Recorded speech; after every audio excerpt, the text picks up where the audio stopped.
ഈശോ മിശിഹായ്ക്ക് സ്തുതിയായിരിക്കട്ടെ. ഇന്നത്തെ തിരുവരങ്ങിലേക്ക് എല്ലാവർക്കും സ്വാഗതം. സന്തോഷാണോ? തിരുവരങ്ങിലൂടെ ബൈബിൾ പഠിക്കാൻ ഇഷ്ടമാണോ? ഇന്ന് നമ്മൾ പഠിക്കുന്ന ഭാഗം രാജാക്കന്മാരുടെ പുസ്തകം 2-ാമത്തെ പുസ്തകത്തിൽ 4-ാമത്തെ അധ്യായത്തിൽ പറഞ്ഞിട്ടുള്ള ഒരു സംഭവമാണ്. അതിനകത്ത് പറഞ്ഞിരിക്കുന്നൊരു കാര്യം വിധവയുടെ എണ്ണ. ഒരു വിധവയും വിധവയുടെ എണ്ണയും ആ എണ്ണ വറ്റാത്ത ഒരു സംഭവമാണ്. നമുക്ക് ഇന്ന് പ്രാർത്ഥിച്ചിട്ട് തുടങ്ങാം. നമുക്കൊന്ന് പ്രാർത്ഥിക്കാം. എല്ലാ മക്കളും കൈകൾ കൂപ്പി കണ്ണുകൾ അടച്ച് ദൈവത്തോട് നമുക്ക് പ്രാർത്ഥിക്കാം. നല്ല ദൈവമേ, അങ്ങയുടെ തിരുമുമ്പിൽ ഈ മക്കളെ എല്ലാവരെയും സമർപ്പിച്ച് പ്രാർത്ഥിക്കുന്നു. ഈശോയെ, അങ്ങയുടെ വചനം കൂടുതൽ കൂടുതൽ പഠിക്കുവാനും വചനത്തിലൂടെ അങ്ങ് നൽകുന്ന സന്ദേശം മനസ്സിലാക്കുവാനും അങ്ങനെ അനുഗ്രഹങ്ങൾ സ്വീകരിക്കുവാനും വിശ്വാസത്തിൽ ആഴപ്പെടുവാനും അങ്ങ് ഞങ്ങളെ എല്ലാവരെയും സമർത്ഥമായിട്ട് അനുഗ്രഹിക്കണമേ.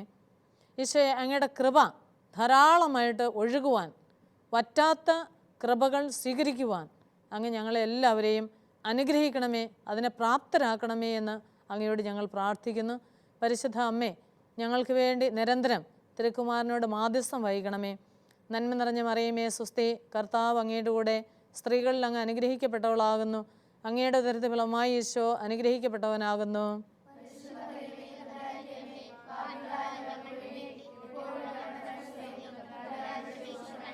പിതാവിൻ്റെയും പുത്രൻ്റെയും പരിശുദ്ധാത്മാവിൻ്റെയും നാമത്തിൽ നമുക്ക് ഒന്നുകൂടി ഈശോയ്ക്ക് സ്തുതി കൊടുത്തിട്ട് നമുക്ക് തുടങ്ങാം. ഈശോ മിശിഹായ്ക്ക് സ്തുതിയായിരിക്കട്ടെ. സിസ്റ്റർ പറഞ്ഞതുപോലെ രാജാക്കന്മാരുടെ പുസ്തകത്തിൽ വിവരിച്ചിരിക്കുന്ന ഒരു സംഭവമാണ് വിധവയുടെ എണ്ണ. ഒരു വിധവയുണ്ടായിരുന്നു. എലീഷ പ്രവാചകൻ്റെ കാലത്ത് ഒരു വിധവയുണ്ടായിരുന്നു. അപ്പം ഇസ്രായേൽ ജനം ദൈവത്തിൻ്റെ സ്വന്തം ജനമായിട്ട് ഇങ്ങനെ ജീവിച്ചു പോരുകയാണ്. അപ്പോൾ ധാരാളം പ്രവാചകന്മാരെ ദൈവം ഇസ്രായേൽ ജനത്തിൻ്റെ അടുക്കിലേക്ക് അയക്കുന്നുണ്ട്. അങ്ങനെ അയച്ച ഒരു പ്രവാചകനാണ് എലീഷ പ്രവാചകൻ. ഏലിയ പ്രവാചകൻ ഉണ്ടായിരുന്നു. അതിനുശേഷം ദൈവം അയച്ച പ്രവാചകനാണ് ആര്? എലീഷ പ്രവാചകൻ. ഈ എലീഷ പ്രവാചകൻ്റെ കാലത്ത് ആ പ്രവാചക ഗണത്തിൽ ധാരാളം കൊച്ചു കൊച്ചു പ്രവാചകന്മാരുണ്ടായിരുന്നു. ദൈവത്തിൻ്റെ അരുളപ്പാട് സ്വീകരിക്കുകയും ദൈവത്തിൻ്റെ ഹിതം അനുസരിച്ച് ജീവിക്കുകയും ചെയ്യുന്ന പ്രവാചകന്മാരുടെ ഒരു ഗണമുണ്ടായിരുന്നു. അതുപോലെ ഒരു പ്രവാചക ഗണത്തിലെ അംഗമായിരുന്നു ഈ വിധവയുടെ ഭർത്താവും. അപ്പം എലീഷ പ്രവാചകൻ്റെ ദാസനായിട്ടാണ് ആ പ്രവാചകനും ജീവിച്ചുകൊണ്ടിരുന്നത്. കുറേ നാൾ കഴിഞ്ഞപ്പോൾ അദ്ദേഹത്തിന് ജീവിക്കാൻ നിർവാഹമില്ലാതെ വന്നപ്പോൾ ഇന്ന് നമ്മൾ ബാങ്കിൽ നിന്നൊക്കെ കടം എടുക്കുന്നത് പോലെ പൈസയുള്ള ആളുകളുടെ കയ്യിൽ നിന്ന് പണം കടമെടുത്ത് കാര്യങ്ങൾ നടത്തി ജീവിക്കും. അങ്ങനെ കുറച്ച് കടമൊക്കെ ഈ വിധവയുടെ ഭർത്താവിനുണ്ടായിരുന്നു. കുറച്ച് ദിവസങ്ങൾ കഴിഞ്ഞപ്പോൾ ഈ അദ്ദേഹം മരിച്ചുപോയി. അങ്ങനെ ഈ വിധവ ഒറ്റയ്ക്കായി. ആ വിധവയ്ക്ക് 2 ആൺകുട്ടികളുമുണ്ട്. അപ്പോൾ മരിച്ചു കഴിഞ്ഞപ്പോൾ ഈ കടക്കാർ വന്ന് ഈ വിധവയുടെ അടുത്ത് ശല്യം ചെയ്യാൻ തുടങ്ങി. ഞങ്ങൾക്ക് പൈസ തരണം, ആ പൈസ അതിൻ്റെ പലിശയോട് കൂടി തരണം, അങ്ങനെയൊക്കെ പറഞ്ഞു. പാവം ഈ വിധവയ്ക്ക് ഒന്നുമില്ല. വിധവ എല്ലാ ദിവസവും കണ്ണുനീരോടുകൂടി പ്രാർത്ഥിക്കും. ഇവർ വരുമ്പം പറയും, കുറച്ചുകൂടി അവധി തരണം, കുറച്ചുകൂടി അവധി തരണം. ഞാൻ കഷ്ടപ്പെട്ട് രാപകൽ അധ്വാനിച്ച് കുറച്ച് പൈസ സ്വരുക്കൂട്ടി ഉണ്ടാകുന്ന കടം കൊടുത്ത് വീട്ടാം. പക്ഷേ ഈ കടക്കാർ സമ്മതിക്കുകയില്ല, അവർ സമയം കൊടുക്കത്തുമില്ല. അങ്ങനെ ഒരു ദിവസം ഈ വിധവയുടെ അടുക്കിലേക്ക് 2 കടക്കാർ വന്നിട്ട് പറയുക, ഞങ്ങൾക്ക് പൈസ ഇപ്പോൾ തരുന്നുണ്ടോ? വിധവ പറഞ്ഞു, നിങ്ങൾക്കറിയാമല്ലോ എൻ്റെ കയ്യിൽ ഇല്ലാഞ്ഞിട്ടാണ് ഞാൻ തരാത്തത്, ഉണ്ടായിരുന്നെങ്കിൽ ഞാൻ ഇപ്പം തന്നെ തന്നേനെ. ഈ വീട്ടിലൊന്നുമില്ല, ഞങ്ങൾ കുറേ അധികം ദിവസങ്ങളായി ഭക്ഷണം കഴിച്ചിട്ട് ഈ വീട്ടിൽ കഞ്ഞി വെക്കാറില്ല. അപ്പോൾ ഇവർ യാതൊരു ദയയില്ലാതെ ഇവർ പറയുക, ഇതൊന്നും ഞങ്ങൾക്കറിയണ്ട, ഞങ്ങൾക്ക് ഞങ്ങളുടെ പൈസ കിട്ടിയാൽ മതി. അപ്പം എനിക്ക് ഒരവധി കൂടി തരണം. അപ്പം ഇനി അവധിയൊന്നുമില്ല, നീ ഞങ്ങൾക്ക് പൈസ തന്നില്ലെങ്കിൽ നിൻ്റെ ഈ 2 മക്കളെ അടിമകളായിട്ട് കൊണ്ടുപോകും. അത് കേട്ടപ്പോഴത്തേനും വിധവയുടെ ചങ്ക് പൊട്ടിപ്പോയി. ഈ മക്കളും പേടിച്ചു പോയി. പൈസ ഇല്ലെന്നുള്ളത് മക്കൾക്കറിയാം. അങ്ങനെ വരുമ്പോൾ ഞങ്ങളെ അടിമകളായിട്ട് കൊണ്ടുപോകുമല്ലോ, അടിമകളായി കൊണ്ടുപോയാൽ അടിമകൾ ചെയ്യുന്ന ജീവിത രീതിയും അവർക്ക് കിട്ടുന്ന ഭക്ഷണവും അവർക്ക് കിട്ടുന്ന ഉറക്കമൊക്കെ എന്താണെന്ന് ഈ അമ്മയ്ക്കും ഈ 2 മക്കൾക്കും നന്നായിട്ട് അറിയാം. അപ്പോൾ ഇത് കേട്ടപ്പോഴത്തേനും മക്കളും പേടിച്ചു പോയി. അവരമ്മയുടെ പുറകിൽ ഒളിച്ചിട്ട് പറയുക, അമ്മേ ഞങ്ങളെ ഇനി അടിമകളായിട്ട് കൊണ്ടുപോകുമോ? അപ്പോൾ ഇല്ല മക്കളെ, ഞാൻ ജീവിച്ചിരിപ്പുണ്ടെങ്കിൽ നിങ്ങളെ അടിമകളായിട്ട് കൊണ്ടുപോകുകയില്ല, നിങ്ങളെ ഞാൻ ആർക്കും വിട്ടുകൊടുക്കുകയില്ല. പക്ഷേ ഇത് പറയുമ്പോഴും അമ്മയ്ക്കറിയാം കടം വീട്ടിയില്ലെങ്കിൽ അവർ പിടിച്ചുകൊണ്ട് പോയാൽ അമ്മയ്ക്ക് ഒന്നും ചെയ്യാൻ പറ്റില്ല. അങ്ങനെ അവസാനം യാതൊരു നിർവാഹവും ഇല്ല, അവരടുത്ത ദിവസം തന്നെ വരികയും ചെയ്യും എന്ന് പറഞ്ഞു കഴിഞ്ഞപ്പോൾ ഈ അമ്മ വളരെ കണ്ണുനീരോടുകൂടി വേറെ എങ്ങും പോകാൻ ആശ്രയമില്ല. ഈ അമ്മ എലീഷ പ്രവാചകൻ്റെ അടുക്ക ചെന്ന് അവിടെ ചെന്നപ്പം പ്രവാചകൻ പ്രാർത്ഥിച്ചുകൊണ്ടിരിക്കുക. അവിടെ ഒന്ന് ഏങ്ങലടിച്ച് കരയുക. എന്താ ചെയ്യേണ്ടതെന്ന് ഒരു നിർവാഹവും ഇല്ല. അപ്പം പ്രവാചകൻ തിരിഞ്ഞു നോക്കിയപ്പോൾ ഈ വിധവയായ സ്ത്രീ അവിടെ വന്നിരുന്ന് കരഞ്ഞുകൊണ്ട് നിൽക്കുക. അപ്പോൾ ചോദിച്ചു, എന്താ? അപ്പോൾ പറഞ്ഞു, അങ്ങയുടെ ദാസൻ ഓർക്കുന്നില്ലേ, എൻ്റെ ഭർത്താവ്, അദ്ദേഹം മരിച്ചു പോയല്ലോ. അതെ, നല്ല വിശ്വസ്തനായ, എളിമയുള്ള, വിനയമുള്ള നല്ലൊരു പ്രവാചകനായിരുന്നു. അന്നേരം പറഞ്ഞു, എനിക്കിതുപോലെ കടമുണ്ട്, ഈ കടക്കാർ വന്ന് ശല്യം ചെയ്യുക, കൊടുക്കാൻ പൈസയില്ല. അപ്പം അവസാനം വന്ന് എൻ്റെ 2 കുട്ടികളെ അടിമയായിട്ട് കൊണ്ടുപോകും എന്ന് പറഞ്ഞിരിക്കുന്നതാണ് എൻ്റെ ദുഃഖം. എനിക്കത് സഹിക്കാൻ പറ്റുന്നില്ല. ഈ സങ്കടമെല്ലാം പ്രവാചകൻ്റെ അടുക്കൽ ചെന്ന് പറഞ്ഞു. അപ്പം പ്രവാചകൻ ചോദിക്കുന്നൊരു ചോദ്യമുണ്ട്, ഞാൻ നിനക്ക് വേണ്ടി എന്താ ചെയ്യുക? ഞാൻ നിനക്ക് വേണ്ടി എന്ത് ചെയ്തു തരണം? ഈ വാചകം നമുക്ക് പുതിയ നിയമത്തിലേക്ക് വന്നാൽ ഈശോ പല പ്രാവശ്യം ചോദിക്കുന്നുണ്ട്. ഈശോയുടെ അടുക്കലേക്ക് കണ്ണ് കാണാൻ പാടില്ലാത്തവർ വന്നിട്ടുണ്ട്, തളർവാദ രോഗികൾ വന്നിട്ടുണ്ട്, കുഷ്ഠരോഗികൾ വന്നിട്ടുണ്ട്, കൈ ശോഷിച്ചവർ വന്നിട്ടുണ്ട്. ഇവരോടൊക്കെ പലപ്പോഴും ഈശോ ചോദിക്കുന്ന ഒരു ചോദ്യം ഇത് തന്നെയാണ്. അത് നമ്മൾ പ്രത്യേകമായിട്ട് പഠിക്കണം. പ്രത്യേകിച്ച് ഈ തിരുവരങ്ങിൽ ബൈബിള് പഠിക്കുമ്പോൾ നാം ശ്രദ്ധിക്കേണ്ട ഒരു കാര്യമാണ്, ഞാൻ നിനക്ക് വേണ്ടി എന്ത് ചെയ്തു തരണം? മക്കളെ, അന്ന് പ്രവാചകന്മാരും ചോദിച്ചൊരു ചോദ്യമാണ്, ഞാൻ നിങ്ങൾക്ക് വേണ്ടി എന്ത് ചെയ്തു തരണം? ഞാൻ നിനക്ക് വേണ്ടി എന്ത് ചെയ്യുന്നു? പിന്നെ ഒരു ചോദ്യം കൂടെ എലീഷ പ്രവാചകൻ ചോദിക്കുന്നുണ്ട്, നിന്റെ വീട്ടിൽ എന്തുണ്ട്? എന്താ ചോദിക്കുന്നത്? നിന്റെ വീട്ടിൽ എന്തുണ്ട്? ഈശോയും ഇതേ ചോദ്യം ചോദിച്ചിട്ടുണ്ട് പുതിയ നിയമത്തിലേക്ക് വരുമ്പോൾ. ജനക്കൂട്ടങ്ങളോട് ഈശോ സുവിശേഷം പ്രസംഗിച്ചു. കുറെ കഴിഞ്ഞപ്പോൾ സ്ലീഹന്മാർ വന്ന് പറഞ്ഞു, ഇവർക്കെല്ലാം വിശക്കുന്നുണ്ട്. അപ്പോൾ ഈശോ ചോദിക്കുന്നുണ്ട്, എന്തുണ്ട് നിങ്ങളുടെ പക്കൽ? 5 അപ്പം 2 മീൻ. ഓർക്കുന്നുണ്ടോ? ഈശോ അന്വേഷിക്കുന്നുണ്ട് നമ്മുടെ കയ്യിൽ എന്തുണ്ട്. ഈശോ ഇന്നും നമ്മളോട് ഈ ചോദ്യം ചോദിക്കുന്നുണ്ട്. ഇങ്ങനെ പുതിയ നിയമം പഠിക്കുമ്പോഴും പഴയ നിയമം പഠിക്കുമ്പോഴും നമ്മൾ ഇത് തമ്മിലുള്ള പരസ്പര ബന്ധം മനസ്സിലാക്കി പഠിച്ചാൽ നമുക്ക് കൂടുതൽ കൂടുതൽ അനുഗ്രഹങ്ങൾ ഈശോയോട് ചോദിക്കാൻ പറ്റും. നമ്മുടെ കയ്യിൽ എന്താ ഉള്ളതെന്ന് ഈശോയോട് പറയാൻ പറ്റും. അപ്പോൾ ആ ജനം പറഞ്ഞു, 5 അപ്പം അതിങ്ങ് കൊണ്ടുപോവാ. അതെടുത്ത് വാഴ്ത്തി ആശീർവദിച്ച് കൊടുക്കുക ചെയ്തല്ലേ. അത് 5000 പേര് കഴിച്ചിട്ട് പിന്നെയും മിച്ചം വന്നു എന്ന് പറഞ്ഞതുപോലെ തന്നെ എലീഷ പ്രവാചകനും ഈ വിധവയോട് ചോദിക്കുന്നുണ്ട് 2 ചോദ്യം. ഞാൻ എന്താണ് ചെയ്യേണ്ടത്? ഞാൻ നിനക്ക് വേണ്ടി എന്ത് ചെയ്യണം? നമ്മൾ ബൈബിള് പഠിക്കുമ്പം അത് പ്രത്യേകമായിട്ട് ചോദിച്ചാലേ നമുക്ക് കൃപ സ്വീകരിക്കാൻ പറ്റുള്ളൂ. രണ്ടാമതൊരു ചോദ്യമുണ്ട്, നിന്റെ വീട്ടിൽ എന്തുണ്ട്? പ്രവാചകൻ അറിയാം 5 പൈസ പോലും ഇല്ലെന്നുള്ളത്, അല്ലേ? അന്നൊക്കെ അണയാ, ഒരു 1/4 അണ പോലും ഇല്ലെന്നുള്ളത് അറിയാം. വിധവയ്ക്കും അറിയാം. വിധവ ഇങ്ങനെ ആലോചിച്ച് നോക്കി, ഇനി വീട്ടിൽ എന്താ? ഒന്നും മറച്ചു വെക്കുന്നില്ല. ഉടനെ പറയാ, ഒരു ഭരണിക്കകത്ത് എണ്ണയുണ്ട്.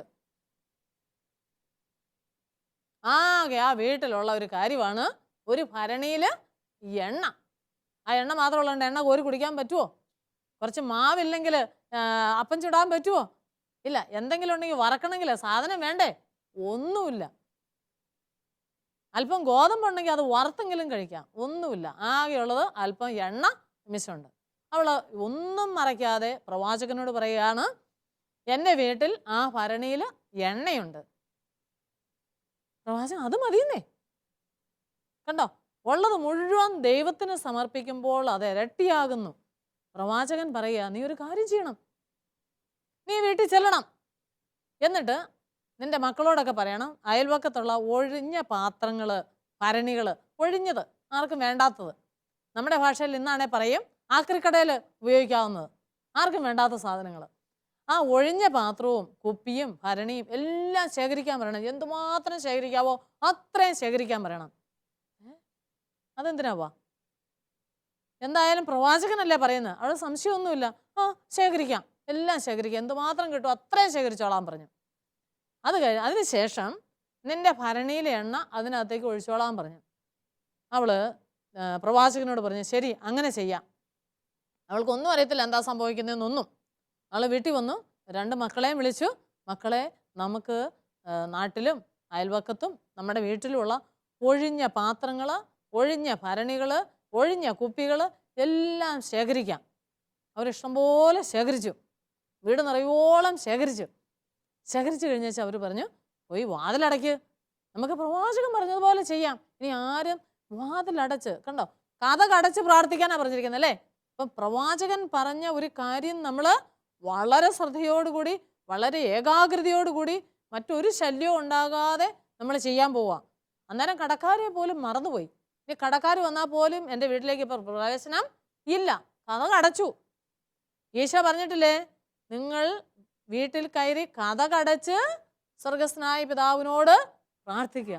അപ്പം ദൈവത്തോടുള്ള പ്രാർത്ഥനയുടെ പ്രാധാന്യം, ഞാനും ദൈവവും തമ്മിലുള്ള ബന്ധം, അവിടെ മറ്റാർക്കും സ്ഥാനമില്ല. മറ്റെല്ലാ കഥകളും അടച്ചു. പ്രവാചകൻ പറഞ്ഞൊരു കാര്യം ചെയ്യാൻ പോവുക. അമ്മ മക്കളോട് പറയുക, ആ ഒഴിഞ്ഞ കുപ്പി കൊണ്ടുപോവാ, പാത്രം കൊണ്ടുപോവാ, ഭരണി കൊണ്ടുപോവാ, ഞാൻ ആ ഭരണിക്കകത്തുനിന്ന് എണ്ണ ഒഴിക്കാൻ പോവാം. അങ്ങനെ എണ്ണ ഒഴിക്കുക വളരെ ശ്രദ്ധയോടുകൂടി. ഒരു പാത്രം നിറച്ചു, അടുത്ത പാത്രം കൊണ്ടുവന്നു, അടുത്ത പാത്രം കൊണ്ടുവന്നു, മക്കളെ പാത്രം കൊണ്ടുപോവുക എന്നും പറഞ്ഞ് ഈ വിധവയായ അമ്മ ഈ ഭരണിയിലെ എണ്ണ ഒഴിച്ചു. കൊണ്ടുവന്നിടത്തോളം പാത്രങ്ങൾ, ഭരണികൾ മുഴുവൻ നിറഞ്ഞു. എണ്ണ വീണ്ടും ഒഴുകിക്കൊണ്ടിരിക്കുക. അമ്മ വീണ്ടും മക്കളോട് പറയാം, മക്കളെ പാത്രം കൊണ്ടുപോവാ. മക്കൾ പോയി വീടിൻ്റെ മൂലയിലും പാത്രം എവിടെയെങ്കിലും ഏതെങ്കിലും പാത്രം ഉണ്ടോ എന്ന് നോക്കി. മുഴുവൻ പാത്രവും എണ്ണ കൊണ്ട് നിറഞ്ഞു. പിന്നെയും കൊണ്ടുവരാൻ പറയാ, എണ്ണ ഒഴുകിക്കൊണ്ടിരിക്കുക. അപ്പോൾ ഒരു കൊച്ചു വന്ന് പറഞ്ഞു, അമ്മേ പാത്രം മുഴുവൻ തീർന്നു, പാത്രം ഇനി ഇല്ല, മുഴുവൻ തീർന്നു എന്ന് പറഞ്ഞ ക്ഷണത്തിൽ എണ്ണയുടെ ഒഴുക്കും നിലച്ചു. അവർക്ക് വലിയ സന്തോഷമായി. വീട്ടിലെ പാത്രങ്ങളെല്ലാം നിറഞ്ഞു. അത്ഭുതം കണ്ടു. ഈ വിധവ കരഞ്ഞുകൊണ്ട് എലീഷ പ്രവാചകന്റെ അടുക്കിലേക്ക് പോവുക, ഈ സന്തോഷം പറയാൻ. ഇവൾക്ക് ഊഹിക്കാൻ പോലും പറ്റില്ലായിരുന്നു ഇതുപോലൊരു അത്ഭുതം വീട്ടിൽ സംഭവിക്കുമെന്ന്. ഈ വിധവ ഓടി പ്രവാചകന്റെ അടുത്ത് ചെന്നിട്ട് ഈ നടന്ന സംഭവം പറയാ, അല്ലയോ എലീഷ പ്രവാചക, അങ്ങ് പറഞ്ഞ പോലെയൊക്കെ ചെയ്തു. പ്രവാചകന് ഉള്ളിൽ ചിരി വരുന്നുണ്ടായിരിക്കും അല്ലേ? എന്ന് ഞങ്ങളുടെ വീട്ടില് ആ കൊണ്ടുവന്ന ഭരണി മുഴുവനും എണ്ണയാ, എല്ലാ പാത്രവും നിറച്ച എണ്ണയാ. പ്രവാചകൻ പറഞ്ഞു, മകളെ നീ പോയി ആ എണ്ണ മുഴുവൻ വിറ്റ് ആ കടക്കാർ വരുമ്പം ആ കടം വീട്ടിയേക്കുക, അവർക്ക് ആവശ്യത്തിനുള്ള പണം എല്ലാം കൊടുത്തേക്കുക. നിന്റെ മക്കളെയൊന്നും അവർ അടിമകളായിട്ട് കൊണ്ടുപോകുകയില്ല. പിന്നെ മിച്ചം വരും, ആ പൈസ കൊണ്ട് നീ ഉപജീവനം നടത്തുക. അഹങ്കരിക്കാനാണോ പറഞ്ഞേ? ദൂർത്തടിക്കാനാണോ പറഞ്ഞേ? മണിമാളിക പണിയാനാണോ പറഞ്ഞത്? മറ്റുള്ളവരുടെയൊക്കെ മുമ്പിൽ അഹങ്കരിക്കാൻ ഡ്രസ്സൊക്കെ മേടിച്ചിടാനാണോ പറഞ്ഞേ? അല്ല, ഇതൊന്നും അല്ല ദൈവം ആഗ്രഹിക്കുന്നത്. ഉപജീവനം കഴിക്കുക. നിനക്ക് ആവശ്യമുള്ള മക്കൾക്ക് ആവശ്യമുള്ള ഭക്ഷണമൊക്കെ എടുത്ത് ദൈവത്തിൻ്റെ സന്നിധിയിൽ എളിമയോടുകൂടി ജീവിക്കുക. അതിനാണ് ദൈവം ഈ സമ്പത്ത് തന്നിരിക്കുന്നത്. മിച്ചമുള്ളത് കൊണ്ട് ഉപജീവനം കഴിക്കുക. ആ ഓരോ വാക്കും വളരെ പ്രധാനപ്പെട്ടതാണ്. ഇന്ന് നമ്മൾ തിരുവരങ്ങിലൂടെ ഇത് പഠിക്കുമ്പോൾ ഒരു 4-5 വാക്യങ്ങൾ നമ്മൾ പ്രത്യേകമായിട്ട് ശ്രദ്ധിക്കണം. ഉപജീവനം കഴിക്കുക മിച്ചമുള്ളതുകൊണ്ട്. അപ്പോൾ ഉപജീവനം എന്നുള്ള വാക്ക് മക്കളെ നിങ്ങളുടെ മനസ്സിൽ എപ്പോഴും നിങ്ങൾ ശ്രദ്ധിക്കണം. അങ്ങനെ ഉപജീവനം കഴിക്കാനാണ് പറഞ്ഞിരിക്കുന്നത്. അങ്ങനെ ഈ വിധവ എലീഷ പ്രവാചകന്റെ അടുക്കൽ നിന്ന് വീട്ടിലേക്ക് പോയി എണ്ണ വിറ്റ് കടം വീട്ടി പിന്നെയും ദൈവത്തിൻ്റെ സന്നിധിയിൽ എളിമയുള്ളവളായി സാധാരണ ഒരു കുടുംബം, ഇസ്രായേൽ ജനം അന്ന് ജീവിച്ച ആ രീതിയിൽ ആ പണം കൊണ്ട് ജീവിക്കുക ചെയ്തേ. പിന്നെ മറ്റുള്ളവരെ സഹായിക്കാനും ഒക്കെ അത് ഉപയോഗിച്ചു. അപ്പോൾ ഈ സമയം നമുക്ക് ദൈവത്തോട് ധാരാളം കൃപ ചോദിക്കാനുണ്ട്. ഇതൊരു നല്ല സ്കിറ്റ് പോലെ നിങ്ങൾക്ക് കളിക്കാൻ പറ്റുകയല്ലേ? നല്ലൊരു സ്കിറ്റാക്കാൻ പറ്റുകയല്ലേ? ഇതിൻ്റെ ഡയലോഗൊക്കെ എഴുതി നമുക്കൊരു സ്കിറ്റ് കളിക്കാം.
പിതാവേ, അങ്ങനെ കൈവിട്ടു.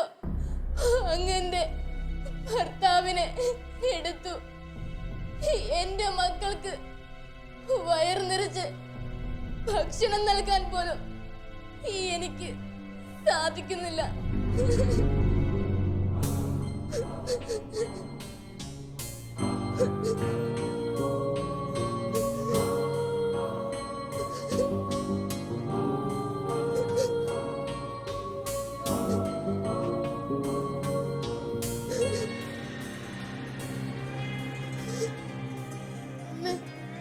അമ്മ എന്തിനാ അമ്മ കരയുന്നേ?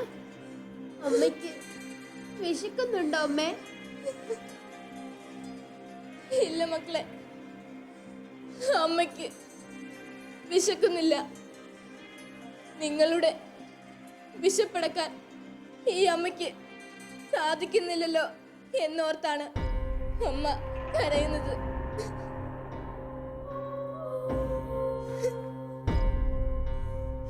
എടാ, നിനക്ക് വിശക്കുന്നുണ്ടോ? ഇല്ല. നിനക്ക് വിശക്കുന്നുണ്ടോ? ഇല്ല. അമ്മേ, ഞങ്ങൾക്ക് രണ്ടുപേർക്കും വിശക്കുന്നില്ല. മക്കളെ, നിങ്ങളുടെ പിതാവ് മരിച്ചു പോയതിൽ പിന്നെ നിങ്ങൾക്ക് വയറ് നിറച്ച് ഭക്ഷണം നൽകാൻ പോലും ഈ അമ്മയ്ക്ക് സാധിക്കുന്നില്ലല്ലോ.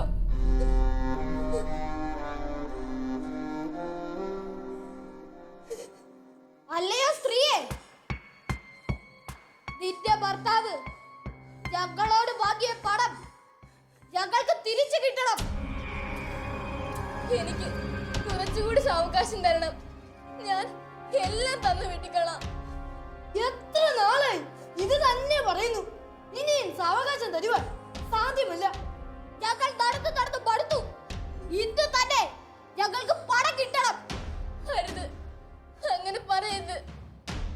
വിധവയായ എന്നോട് കരുണ കാണിക്കണം. എനിക്ക് കുറച്ചുകൂടി സാവകാശം തരണം. എന്റെ കയ്യിൽ പണം ഇല്ലാത്തത് കൊണ്ടാണ് ഞാൻ നിങ്ങൾക്ക് തരാത്തത്. ഈ വീട്ടിൽ ആഹാരം പോലും ഉണ്ടാക്കുന്നില്ല. അതിന് ഞങ്ങൾ എന്ത് ചെയ്യണം? എങ്കിൽ നിന്റെ രണ്ട് മക്കളെ ഞങ്ങൾ അടിമകളായി കൊണ്ടുപോകും. അരുത്, ഈ മക്കൾ കൂടി നഷ്ടമായാൽ പിന്നെ ഞാൻ മരിക്കും.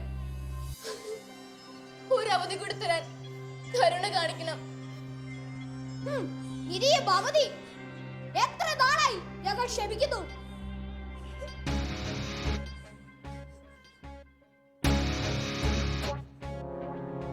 ശരി, അടുത്ത ആഴ്ചയിൽ പണം തന്നില്ലെങ്കിൽ നിന്റെ ഈ കുട്ടികളെ ഞങ്ങൾ അടിമകളായി കൊണ്ടുപോകും. വരൂ, നമുക്ക് പോകാം.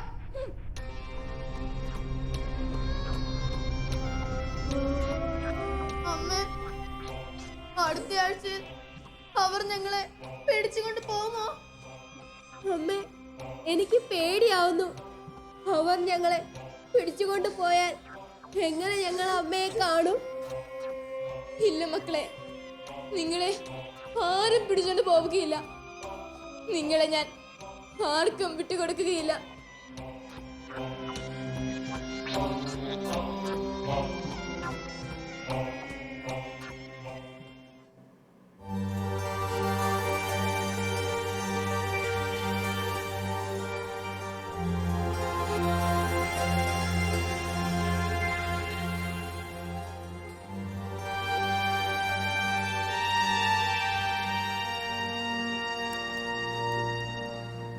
മകളെ, നീ എന്തിനാണ് കരയുന്നത്?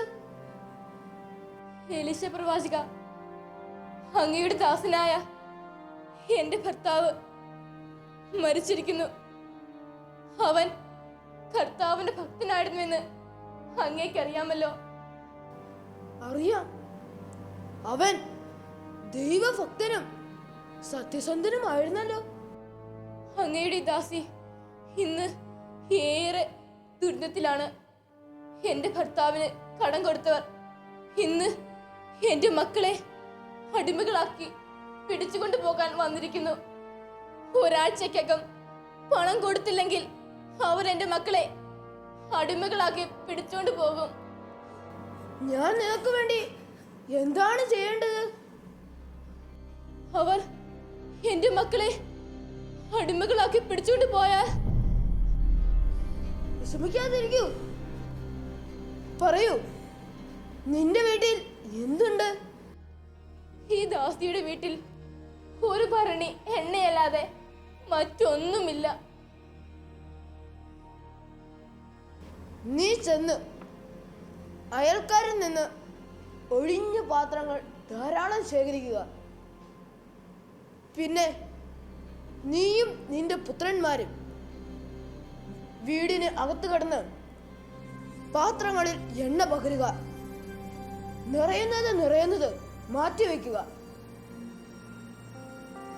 മകളെ, ഞാൻ പറയുന്നത് പോലെ ചെയ്യൂ. പോകൂ.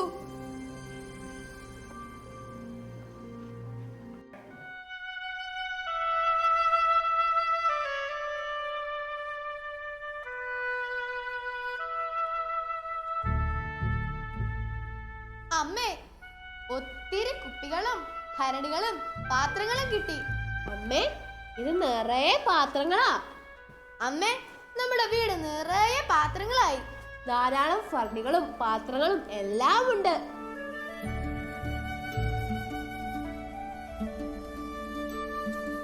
മകനെ, ഉമ്മറത്തെ വാതിലടച്ചിട്ട് വരൂ. ശരി അമ്മേ.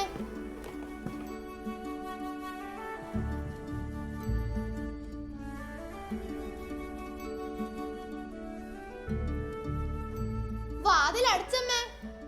മകനെ, അകത്ത് ചെന്ന് എണ്ണപ്പാത്രം എടുത്തുകൊണ്ട് വരിക. ശരി അമ്മേ.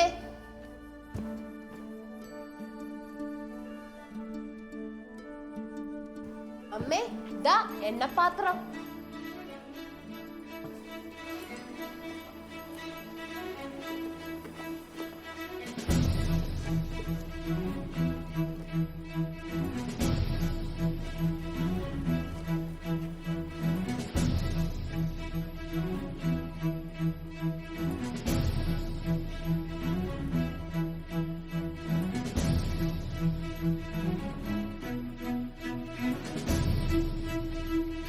ഇനിയും പാത്രം കൊണ്ടുവരിക.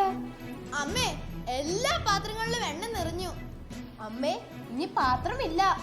പാത്രമില്ലേ?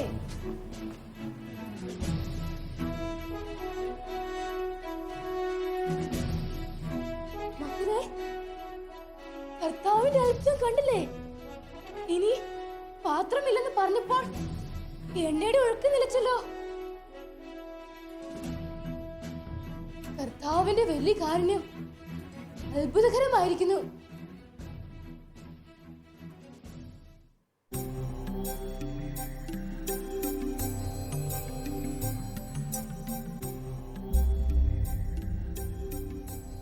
എലീശ പ്രവാചക,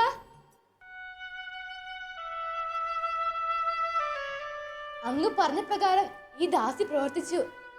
അയൽവാസികളുടെയും ബന്ധുജനങ്ങളുടെയും അടുക്കൽ നിന്ന് ഒഴിഞ്ഞ പാത്രങ്ങളെല്ലാം ശേഖരിച്ചു. അങ്ങ് കൽപ്പിച്ച പ്രകാരം അവയിലേക്ക് എന്റെ ഭരണിയിലെ എണ്ണ ഞാൻ പകർന്നു. ആ മുഴുവൻ പാത്രങ്ങളും എണ്ണ കൊണ്ട് നിറഞ്ഞു. ഇനിയും പാത്രമില്ലെന്ന് പറഞ്ഞപ്പോഴാണ് എന്റെ ഭരണിയിലെ എണ്ണയുടെ ഒഴുക്ക് നിലച്ചത്. കർത്താവിന്റെ വലിയ കാരുണ്യം അത്ഭുതകരമായിരിക്കുന്നു. മകളെ, നീ പോയി ആ എണ്ണ വിറ്റ് നിന്റെ കടം വീട്ടുക. ശേഷിക്കുന്നത് കൊണ്ട് നീയും നിന്റെ പുത്രന്മാരും ഉപജീവനം കഴിക്കുക. കർത്താവ് നിന്നെയും നിന്റെ പുത്രന്മാരെയും സമർത്ഥമായി അനുഗ്രഹിക്കട്ടെ.